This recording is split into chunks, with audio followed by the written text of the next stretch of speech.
What's up, everybody? This is Colin from Holistic Heritage Homestead. I hope you're all well. This is the first video of a new series where we're going to be discussing bugging out and bugging in.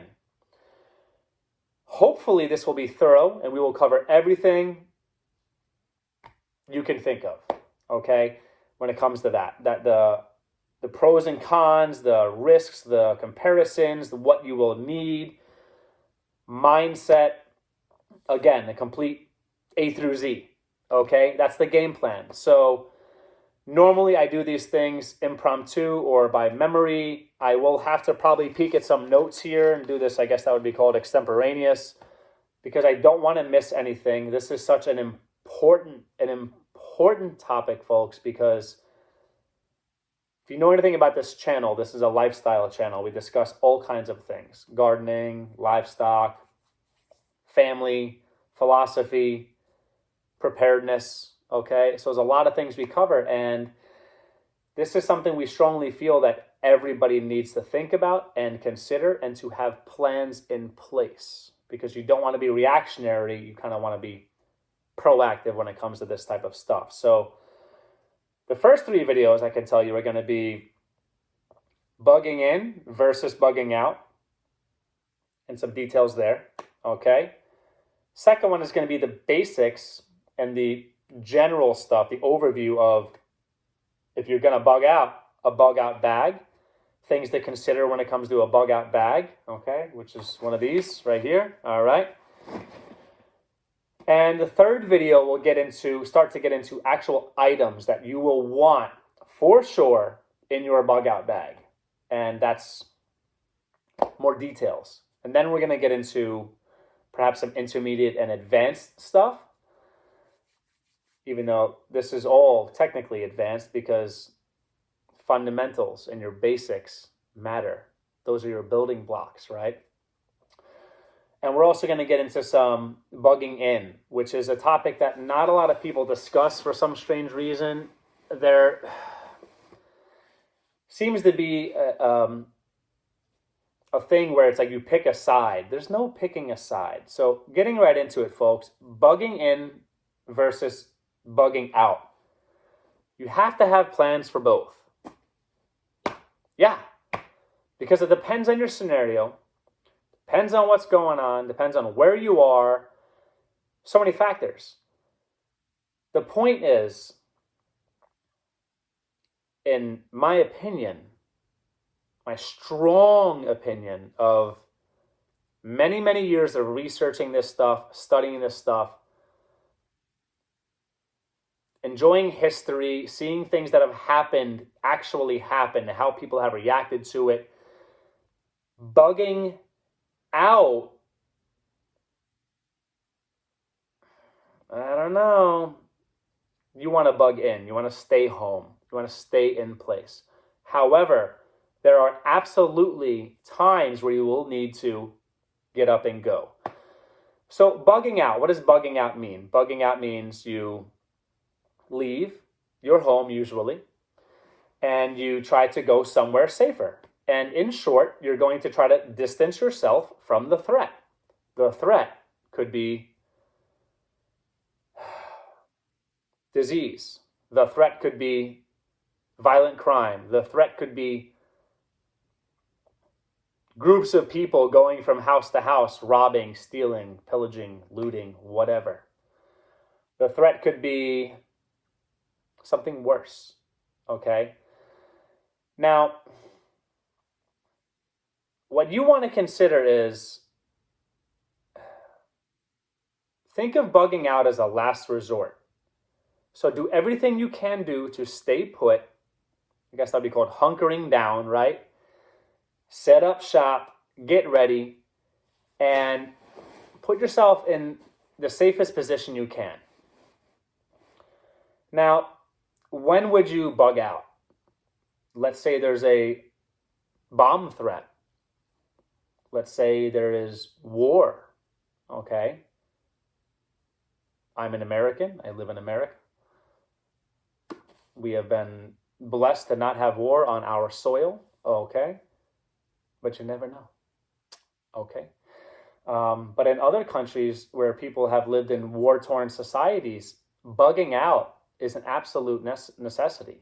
You have no choice. Okay, you're not going to stand your ground and have the Alamo, and you can't, right?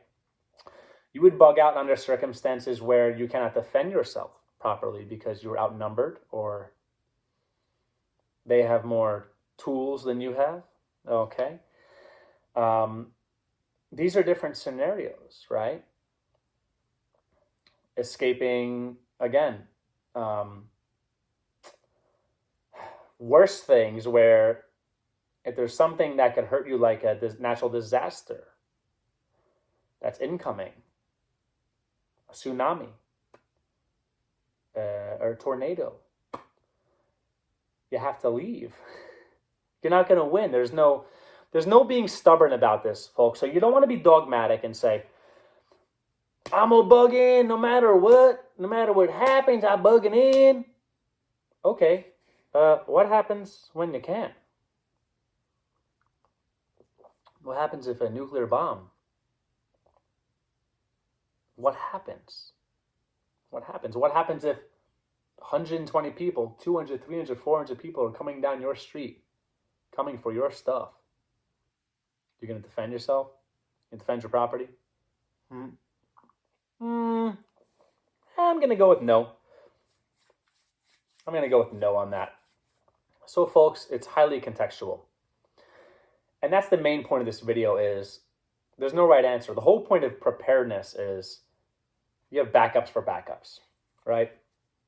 And you want to consider all options. You want to consider what your threat may be and then react accordingly.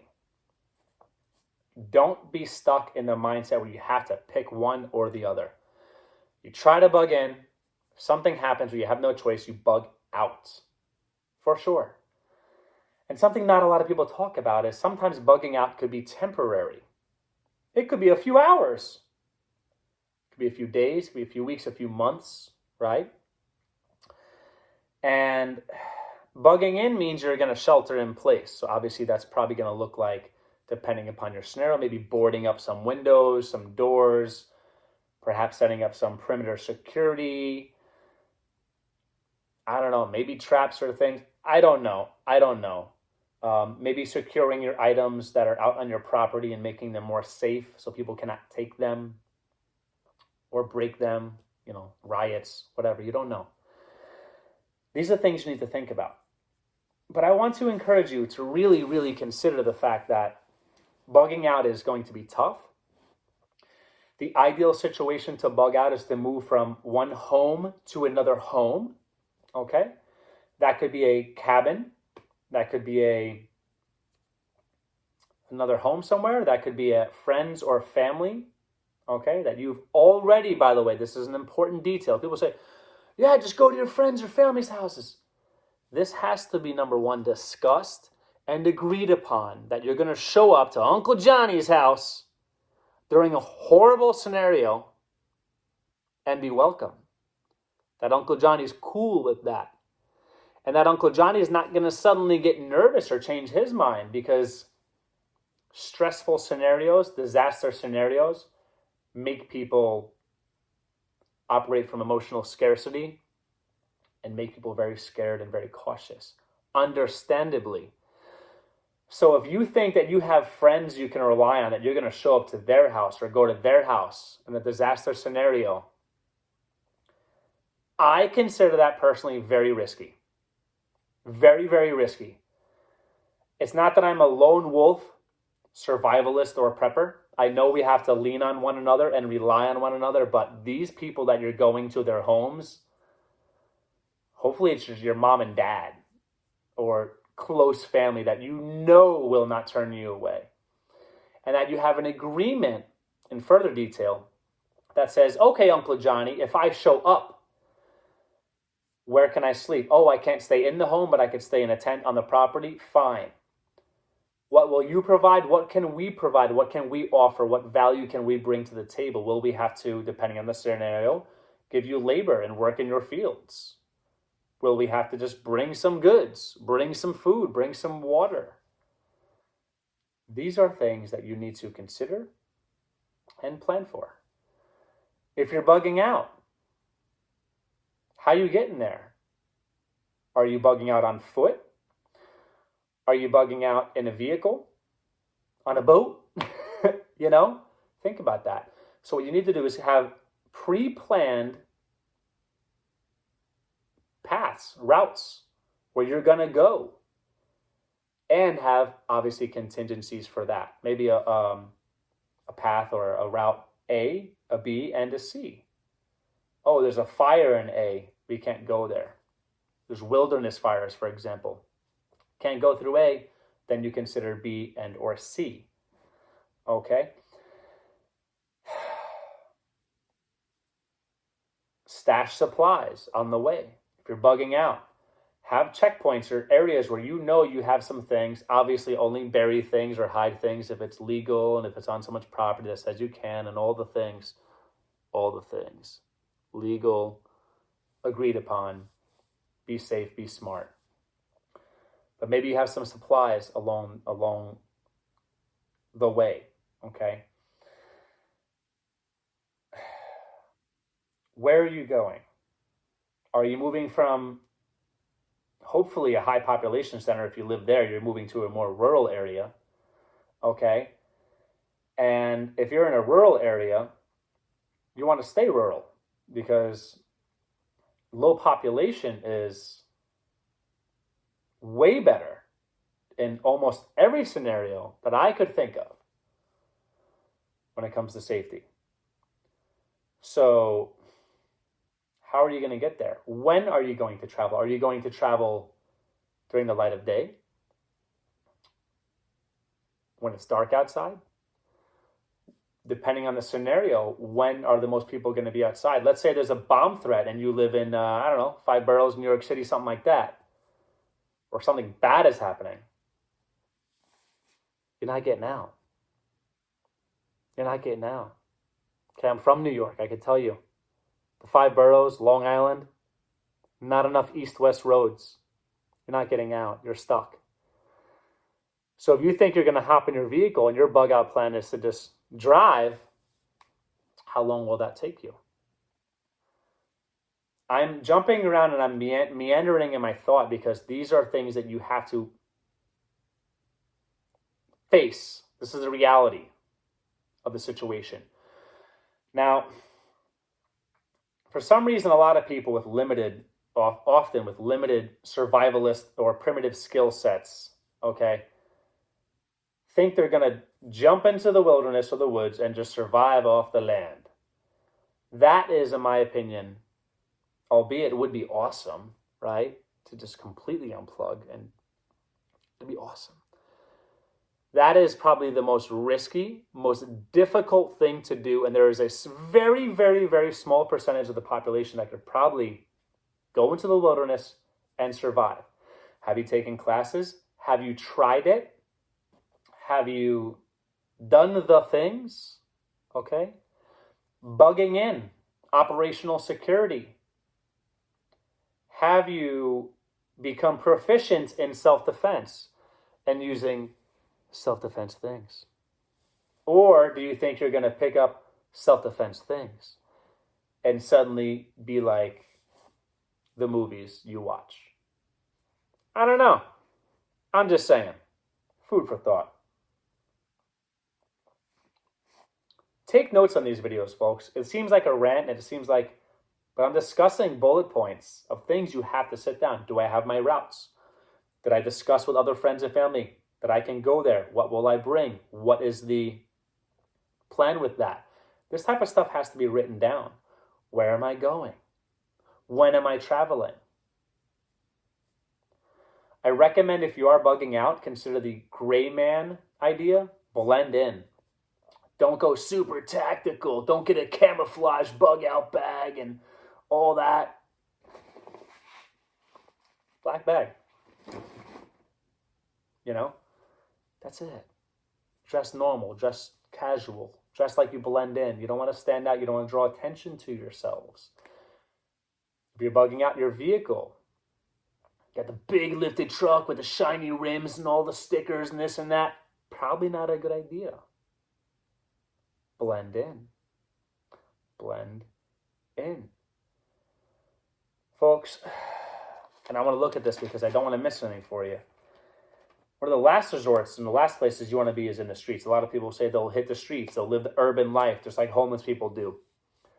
In my opinion, that's a horrible idea. There will be violence during any disaster scenario, whether it's a natural disaster, a wartime disaster, hyperinflation and starvation, many things that could happen. You don't want to be in the streets. Don't want to be in the streets. I can tell you that right now, because there are people more desperate, more bold, probably tougher than you, more eager and willing to do bad things than you realize. You don't want to be in the streets, okay? In a rural area, maybe. But even then, you don't really want to do that. Stay off the beaten path. If you're going to travel along railroad tracks, travel along in the woods alongside the railroad tracks, okay? Blend in when you need to, but don't be seen is even better. Consider traffic again. Know where the traffic is, whether that's foot traffic or, vehicle or vehicular, whatever the word is, traffic, okay?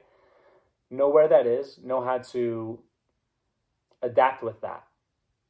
So have plans to bug in, protect your home, protect your castle, and have plans to get out.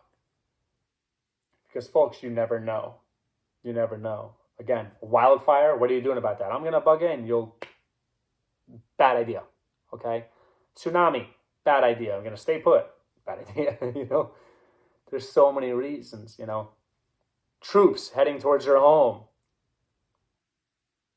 House by house, door by door. Riots. Groups of people. Have a plan to bug out. Try to stay in. Have a plan for both. Start to consider these things. This is just an introduction, random rant about the basics of what this series will discuss. Okay? If you're allowed to defend yourself in your state, if you're allowed to if self-defense, and really, this is what it is, right? If self-defense is legal in your state, that also changes things. That changes your choices, your ability, your safety. If it's not legal in your state, get to a new state, is my opinion. And if it's not legal in your state, then that really limits your options, okay? Hope you folks are all well. Get ready for this series. It's going to be very, very thorough. And we appreciate all the likes, all the comments, all the subscriptions. And let us know in the comments below your thoughts about bugging out and bugging in and things that people should consider. Take care.